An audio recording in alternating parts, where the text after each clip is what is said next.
Hey, what is going on, guys? I hope you all are doing well today. Elliot here. Welcome back to The Fragrance Well. Today's episode, we're going to be talking about affordable fragrances. In particular, I think these fragrances are good options for anybody who is looking to start collecting fragrances, but you don't want to spend a whole lot of money up front, particularly because you're inexperienced in the fragrance world. And fragrances is a vast, very, very vast world to explore. There's a lot of stuff out there and you can kind of get lost in it. And if you're spending a whole lot of money on stuff and you don't really like it, that can kind of ruin it for you. So I think these are good starter options because they're affordable. So, they're not going to break the bank necessarily. And also I think it's a good mix of things here that people in general that are just starting would like because they are relatively easy to like fragrances. Let's just put it that way. So I got 8 of them here. We're going to talk about it right now.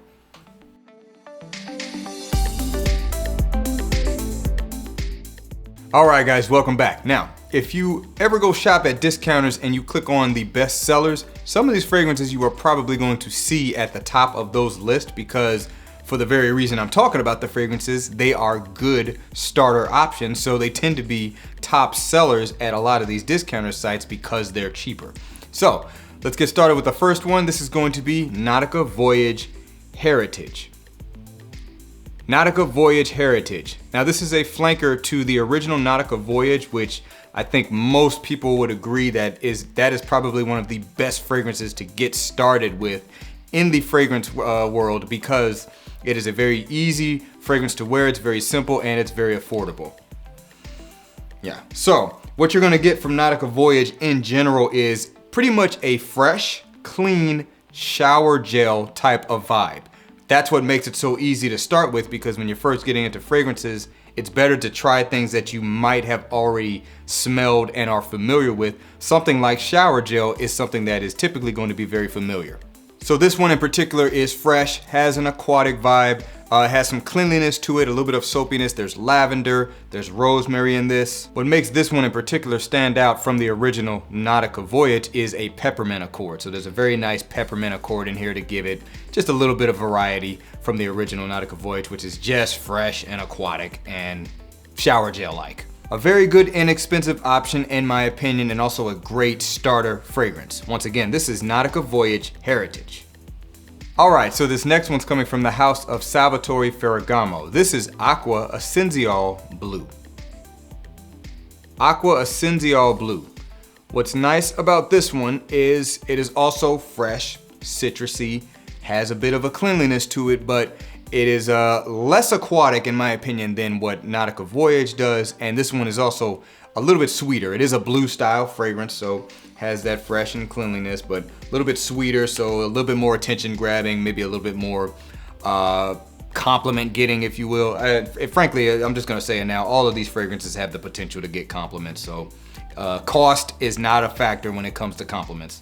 So this fragrance here has citruses, it has lavender, has some woods, has some tonka bean, that's where I think where a lot of the sweetness is coming from. It also has some green cardamom, so you're getting a little bit of warm spice in there. There's also ambroxan, benzoin, and patchouli along with that tonka bean in the base, albeit not the best quality of those ingredients, but it adds a nice warmth to this fragrance even though it's kind of giving off a fresher, slightly aquatic feel, but that earthy warmth that you get from those ingredients in the base really makes this one stand out in my opinion. And frankly, to me, it's one of the best inexpensive blue fragrances you can get on the market. Once again, from Salvatore Ferragamo, Acqua Essenziale Blu.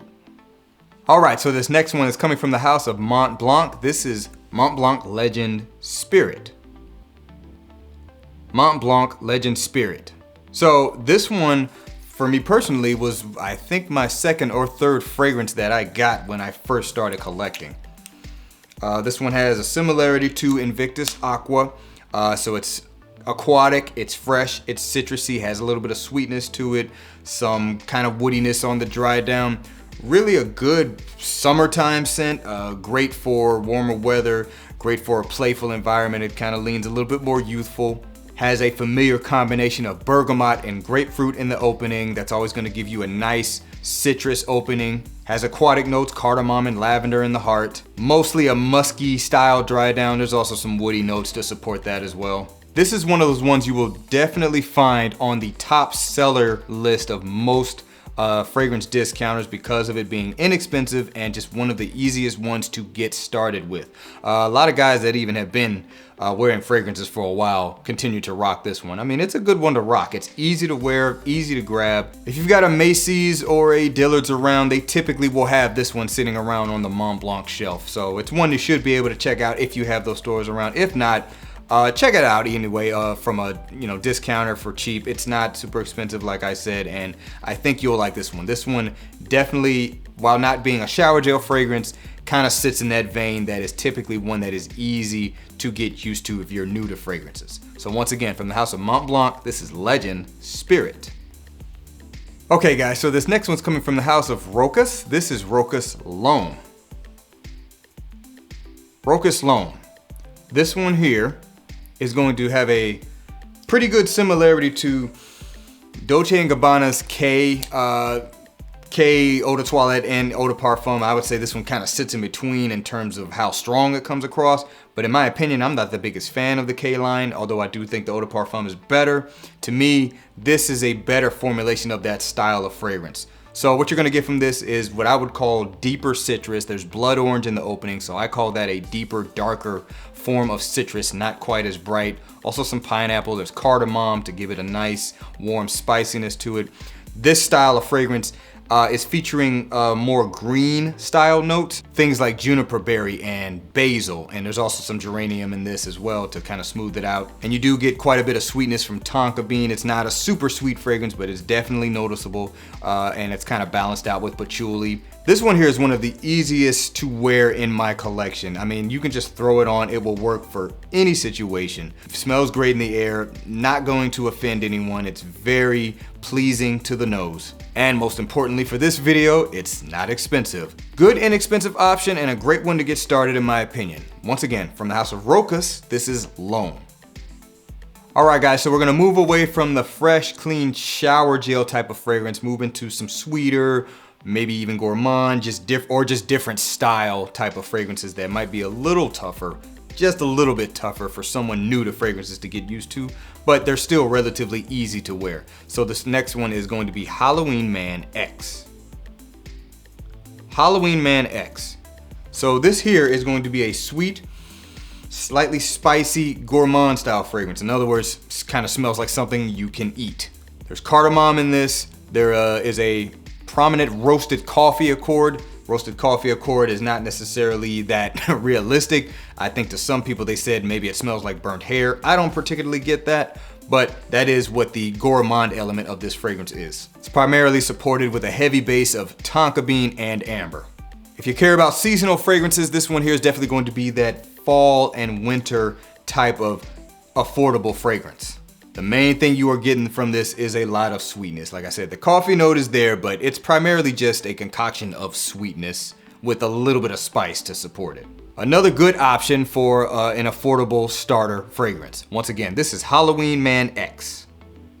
Okay, so this next one is an older fragrance that is still available on the market, so it goes for a lot cheaper, but I think it is actually a really good fragrance. I actually wore this one not too long ago. I really enjoyed this. This is Chic for Men from Carolina Herrera.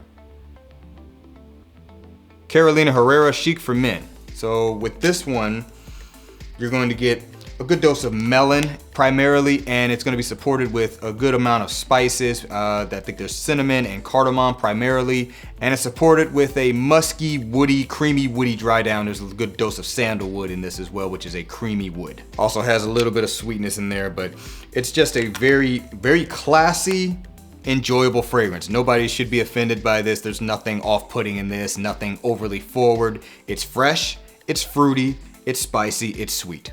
This is one I love wearing to work. It can work for just your casual day out. It's a very easy to wear fragrance. Definitely gets the job done, and I think there's a good reason that it's still sticking around. So once again, this is Carolina Herrera's Chic for Men. All right, so these next two are definitely going to be the most challenging. Not that they're hard to wear, they're just, compared to the other ones, the most challenging fragrances on this list because they are the most complex. So the first one, also coming from the house of Rochas, this is Moustache Eau de Parfum. Moustache Eau de Parfum from the house of Rochas. So this one here, spicy, sweet, and woody. It's primarily known for being a very good, inexpensive alternative to Yves Saint Laurent's Tuxedo. Tuxedo being a very high quality fragrance and very expensive fragrance. So if you're looking to get started and you don't want to spend a lot of money, that's definitely not the route to go. But this is a inexpensive option compared to that one. There's notes like orange, cedar, rose, and benzoin and patchouli in this. I have smelled the original Tuxedo. This is definitely a lower quality version, but it is certainly not bad. You could think of this one like a nice night out fragrance. You can think of it as a formal occasion fragrance. Certainly can be worn through the day too. Just make sure you're in an office. I don't think you would want to wear this outside. It might come off a little too sweet. You're gonna smell good to those around you, so it is a good option for those just getting into fragrances, particularly if you want to get into something that's a little bit more deeper, a little bit more interesting, a little bit more mysterious, or a little more sexy, or even grown up. This fragrance can do a lot of things for you. Once again, this is Moustache Eau de Parfum from the house of Rochas. All right, guys, so the next one's going to be coming from the house of Lalique. Now, typically, it would be this fragrance here, Noire Sport, because this is one of the ones you will also see on that bestseller tab as far as being an inexpensive fragrance and one that is often recommended as a good starter fragrance. This is a fresh vetiver heavy scent. However, just to be a little bit different, or just to talk about something a little bit different, I'm gonna feature this one here, Lalique's Ombre Noire. Lalique Ombre Noire. This fragrance just recently became more available in the States. It's not a new fragrance, but even though it's maybe not the easiest one to wear in terms of situations, where this one's a little bit less easy to pick out whenever you're just kind of doing whatever you want to do, in my opinion, I do think it is one that people will actually like quicker than that one. I could be wrong about that, it's just my opinion, but vetiver is something that is used heavily. It can be kind of a hit or miss for a lot of people. This one here smells like a whiskey oak barrel around Christmas time. It's spicy, it's slightly sweet, it's boozy, it's woody.